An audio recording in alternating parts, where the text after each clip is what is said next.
This episode is for anyone looking to get started and make $20,000 on their first deal. In this episode, Lewis, his first deal, he was able to take down, make a $20,000 assignment on the wholesale, and then later was able to list it using his real estate license and make another commission on this deal. Yeah, I like this because he found a seller that wanted to sell their property within 2 weeks. They didn't have enough time to list it with an agent. He was an agent, but they chose the option to go get this thing wholesaled, which means that he basically bought the property himself. But before they closed and before he had to put any money down, that he actually passed it off to an investor and they paid $20,000 more just for finding it to him. So this is the podcast for 10xing your income, replacing your W-2. My name is David Lecco. I created a process that's helped people close 10,000 deals in all 50 states called DealMachine. And Ryan. Yeah, my name's Ryan, and I've been wholesaling since 2019. I've done over 450 wholesale transactions, and through the Burr method, I've built a portfolio of 60 properties in 5 years.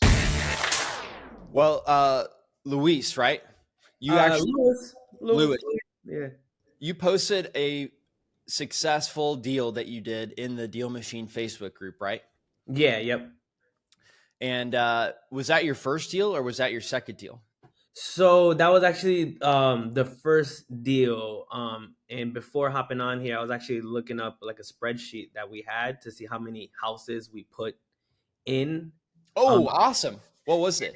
So it was me and my boy. We were pretty much going like hard for that summer. So we got that deal within that month, like within the first month of using it, we got a deal. But Wow. we had uploaded, I'll tell you right now, it was 815 houses. Oh, wow. Okay. Yeah. That's actually less houses than most people have. How Yeah. are you reaching out? So I love that app, man. Like you could tell that you went through what you went through in order for this to be created, because just taking a picture and then with the mailer being sent out, we ended up taking a picture of a house that we were interested in. The guy ended up calling me from the mailer. When he called me from the mailer, he was like, "Hey, I don't want to sell that house, but I have another house that I would like to sell." And it was a fire damage house. Like it had just like all burnt up. Got it. So you were running around already looking for rundown houses, and you added them to the app based on you visually seeing the house run down and adding it to the app. Then you sent mail, right? Yeah. Yep. Nice. Okay. That does make sense because typically when you spend the time to go look for those houses, rather than just filter some data, you don't have to add as many in order to find a deal. So really awesome. You guys found 800 though, in a month's time, and cool that you did that with your boy too. I mean, that's exactly what you would want to do, is not only have support, but kind of go along the journey with your kids so they understand like what you're doing and can learn something to become independent themselves. I guess, how old is your boy? Oh, actually, so when I met my boy, I'm sorry, that's my friend. So he runs a roofing company. He runs You mean like company now? now. Oh, my boy. Yeah.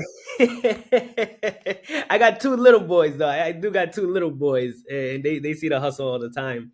But yeah, so he's the same age as me. He's actually someone that I knew when I was younger from the neighborhood, and he's similar like me, like a go-getter, social person. And we just started hitting the calls together. So that's how we started. First, I was already starting real estate, so I understood like it's a numbers game to a degree, right? If I talk to like 100 people, someone's bound to give me an opportunity. Right. And since I was already doing real estate and he wanted to get involved with the flip side of things, I knew of DealMachine. So I was like, hey, let's hop on DealMachine. And, I used to call it driving for dirt. I was like, let's go drive for dirt. And we would find these houses, and then that's how we first started. We would have the spreadsheet, and then we would get them scrubbed like on Fiverr, right? Have someone pretty much just look up phone numbers and everything, skip tracing it. But now you don't have to. Yeah, yep. And now pretty much, with the new updates and everything, yeah, for sure. So that's another thing. This was in the first big deal that we're talking about is 2021. Okay. So this is when it took place. But yeah, so that's how we used to do it. Just make a whole bunch of phone calls. But it's just funny how we definitely had some good leads and some good deals come out of the calls, but like the one that always stands out was the mailer. And it's just funny how it works because as you don't know where a deal can come from. That's why the mailer is awesome, the phone calls is awesome, door knocking if you can, but the mailer helped so much. So, how much do you think you guys spent on mail, and how much did you make from the deal? To be honest, man, I couldn't even tell you, but it was like pennies compared to what we ended up making. So So we ended up, if it was 800 properties, I mean, you probably spent yeah, 60 cents max to send a postcard to all of them, right? So you spent about maybe four, five, $600. yep, just about. And from the deal that we found, we were able to wholesale it for a good 20,000. So there was a 20,000 difference from what we got it to what we were able to wholesale it. Got it. And so with wholesaling, typically you're getting it under contract and you're assigning it to this other guy and they pay you a finder's fee at closing. Is that what happened? Yeah, that's exactly what happened. Yeah. Okay, cool. And Mhm. that's different than an agent because you are the one who had it under contract yourself. So you were not operating as an agent here. You had it under contract to buy it yourself. Yeah. Then you were able to pass it off and this guy paid you an assignment fee. So that's the difference between being an agent, being a wholesaler. As an agent, have you intentionally tried to do more wholesaling, or was this just like a random deal that you thought you could make more money from if you were going to wholesale it? So this kind of was a one-off, and I'll tell you why. Because as a realtor, I have a lot of mom and dad, first-time home buyers, so that's like a whole store on its own. And then when I started doing the driving for dollars stuff, it worked, clearly worked out great. But what I feel like, personally, I feel like I messed up on was I kind of was involved as an intern with this developer guy and my friend. So I kind of got away from the calls and everything.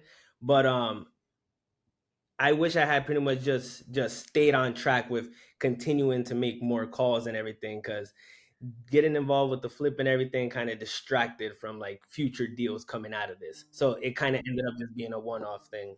Oh, okay. So basically, you hit it hard with your boy, aka the roofer, and then you guys did one deal, and then you kind of went back to being an agent, right? Being a traditional agent. Yeah, Okay, yep. got it. That's exactly what it was. Mhm. Cool. What was the leading, I guess, thought or emotion? Why did you go back to the agent versus just continuing to wholesale?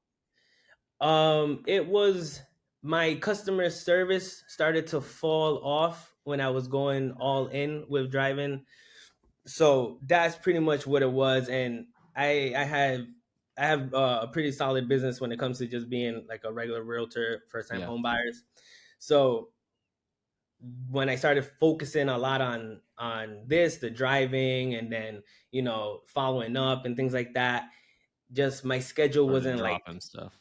yeah, you know what I mean? I was like, oh, I forgot to schedule this. Oh, I forgot to. So I was like, you know what? Let me get back to my bread and butter.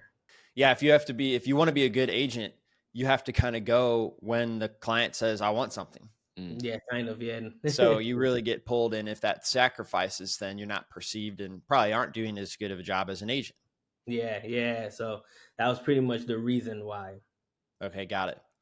So what's your guy doing now? Your boy, rather. Is he also still doing roofing?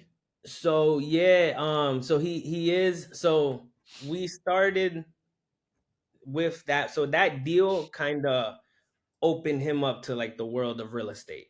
Hmm. He had done, I want to say like two flips before that big deal. He had done like two flips, so he was getting his connects going. But after he got involved with that flip, he made a lot more connections, right? He started meeting people who do vinyl, an electrician, masonry work, all this stuff. So he was able, from this deal, really build his network, and that ended up leading him to meeting someone who does a lot of online lead generation. and they hit it off really cool. And from those connects, he met some really cool people who a crew of people who do roofs. Okay. So pretty much from the money that he made from that, he kind of just invested it into the roofing company. So Got now it. he's here in Rhode Island and down in Florida. Got it. So he was able to pretty much get things going off of this deal. Oh, cool. So I was really excited to talk to you about this deal. It was pretty substantial. What was the amount that you guys made from it? So I got it for 70. 2 days later, I'm at the closing table with my friend and his developer partner, Okay. right? Then I sold it to them for 90. Yes. And then I was off my hands and I pocketed at 20. So that's not an assignment fee though, right? Because you actually owned it for 2 days. Okay, yep. I actually owned it for 2 days. Yeah. Yeah. So you owned it, and then you sold it again 2 days later for 90. So that was just a profit because you took down the house yourself. Be wholesale is the way that we refer to those deals, as wholesale, where you're buying it and then selling it. Oh, Well, but he was the agent himself. Usually wholesale means an agent listed it, right? to be on wholesale? That's the first time I heard this. Yeah, so wholesale, you're taking the deal all the way down, and then you can sell it on the market or you can just sell it. But also, you got the listing when they were done with the renovation, correct? Yeah. Yep.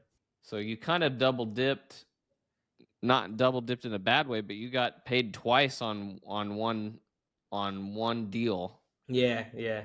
But yes, a wholesale would be if you get it under contract and then you like list it with an agent, right? He did not list it until the buyer bought it, fixed it up, then he listed it as a fully done project, right?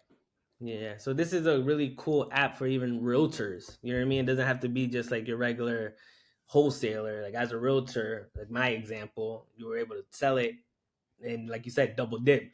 I'll sell it to you for a nice discount, but in return for me able to list it later. So just to clarify, the roofer is the guy who flipped it, right? He's the one that ended up working on it. Yeah. Cool, nice. He didn't drive for dollars with you. You did that on your own, right? He would do it.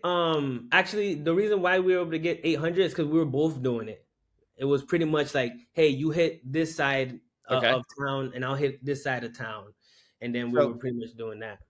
Okay, so he did that, but he still paid you 20 grand for finding it.